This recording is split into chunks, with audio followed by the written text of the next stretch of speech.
It's almost like now you are used to being on the trapeze and now you're removing the net. Anything takes practice, anything takes work, and improvisation more than anything, I think. Some drummers just start out that free and never play anything the same way twice ever. Right. And I wouldn't want to be like that either. Yeah, they call that jazz. Exactly. Steve Smith and I had that conversation because his son happened to be a fan of the band, and he came to see us in one of the Northern California gigs. And we were talking about that, and I was at the time beginning my personal challenge into becoming more improvisational. And I said, our songs are really, for the most part, very carefully arranged, and a lot of times played exactly like the records because we work so hard on that performance. If we can get it that good again, that's enough. I always use Tom Sawyer as the example, but many others are like that, that if I can play that song right, I'm happy. Sure. I don't have to make it different every night. And every night's a chance to get it right. Yeah, exactly. So so that is the way I work and the way the band works. We do share that desire to get it right and then to get it right every time. Sure. How little of the show needed to be or was improvised, it's grown more as all of us. Interestingly, on this tour, again, after having played together for 37 years, 36 years, we still elevated as a band this time, and everybody was pushing themselves in the improvisational way. Because everybody tends to pick up the other guy's preconceptions and interests, and I know all of us do that. We all share, if one guy's working in a certain direction, all of us go, hey, yeah, what about that for me?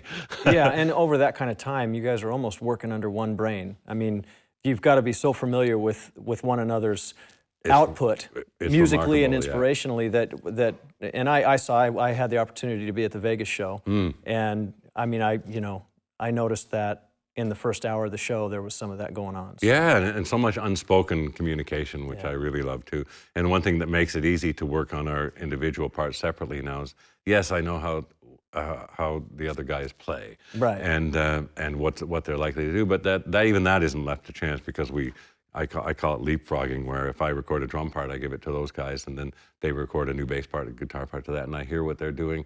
And this is just.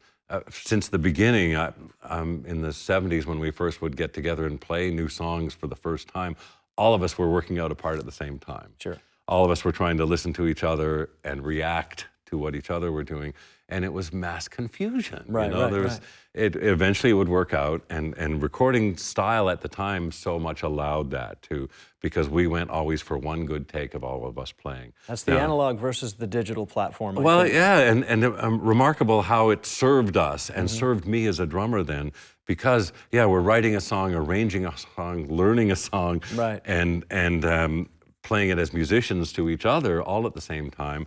And thus, when it took what it took to get a take of the song where all of us had to play it right, we played those songs so many times, over and over. But every time I'd go, what about this? And I'd add or subtract a beat. What about that? I'd hear the other guys do something, add that. So all those super detailed drum parts of the early part of our career came from that kind of repetition. And I was talking about making practicing interesting by introducing variations and challenges and all that. Well, of course, when you're playing the same song over and over, you do the same. Sure. Let's make it interesting this time and try something. And again, evolutionary. One idea would lead to another bit of detail. And I can look at drum parts now and break them down that way, how they evolved just by repetition. So a lot of times, and I love practicing and rehearsing. And before a tour, I think it was 3 weeks this time, just me and my drum tech. I go up just playing along with the songs, working on the new drum solo, and I had our sound consultant, Jim Burgess, come in, and I auditioned 200 drum samples, just looking for what I wanted. And I was making up a kit, and I tried, for example, things that don't work. I tried tablas, and I put together a set of triggers of tablas, and eventually it was too limited of a palette for what I was after. And funnily enough, I had just seen a West African Senegalese artist here at UCLA, Baba Mal. And again, all the excellent percussion, and it's called what's the real name for the talking drum? Domo? I asked because I came in one day, because Terry Bozzio, I knew he would know the name of every percussion instrument in the world. But anyway, I'd just seen them, and they had a lot of djembe work, which I love. Right. And the domo, I think, dono is the real name for the talking drum. So I don't know. Yeah. I don't know? Yeah, like I don't know. Okay. I don't know. And so amazingly, having just seen that concert, those songs and that style was fresh in my mind. But as I auditioned everything, I kept coming back to them, and eventually assigned all the different djembe notes around the triggers, and then all the donos were on the talking drums were on the cymbal sample, and then worked out different patterns and keyboard percussion sounds with a long sustain, so I could hit a triad ring over here, and while it's sustained, I could play other figures. It's something I've worked over in the last 10 years or so, I guess, of trying to be melodic and interesting at the same time, and playing both melody and counterpoint rhythm. So during that period, auditioned all those sounds, so being very careful and very painstaking about even the sonic palette that I was going to work with, and then applying that to my rhythmic bases was a part of the whole But by the time the band started rehearsal, I'd already been playing for 3 weeks. I knew all the songs, had my feel, I had my stamina, had my calluses, you know. Right. I was ready. That's your preparation for preparation. Well, Geddy calls it rehearsing to rehearse. Right. You're the only guy I know that rehearses to rehearse. But, you know, I go in there that ready, and having played along with the master recordings of the songs, I have the tempos and the feels and the transitions log. And another trick I've learned over the years for rehearsing with the band is everyone hates that argument. You're playing it too fast, you're playing too fast, you're playing too slow. I have a little flashing light metronome, and I just put it over to the side, and just through rehearsals, I don't use it live, but with band rehearsals especially, and I have each of the tempos of the songs on there.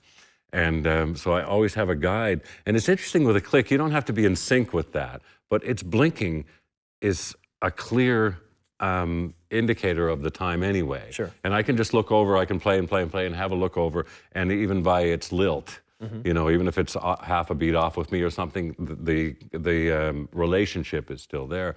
And then there's never any arguments. And the other guys, I count off the tempo from that at the beginning of the song, or if the guys want to check something on their rigs with an echo repeat or something, there's the tempo right there. And those arguments end. Right. And also for me, if I'm worried about a transition or something, then I can look over and use it for that and make sure that it's you know, it's what I think it is. Right. Because it's easy, especially early on, you don't think you're speeding up, but you are, because you're getting excited. And that's one of the it hardest. could be a vocal line. I know, you know, you hear a vocal line that sounds fantastic and powerful, and you lean into that fill subsequently. Well, drumming's exciting. It is. And let's get serious. Drumming is exciting, and that's one of the things that when people say, "Oh, my drumming is active," well, it is because I love listening to active drums.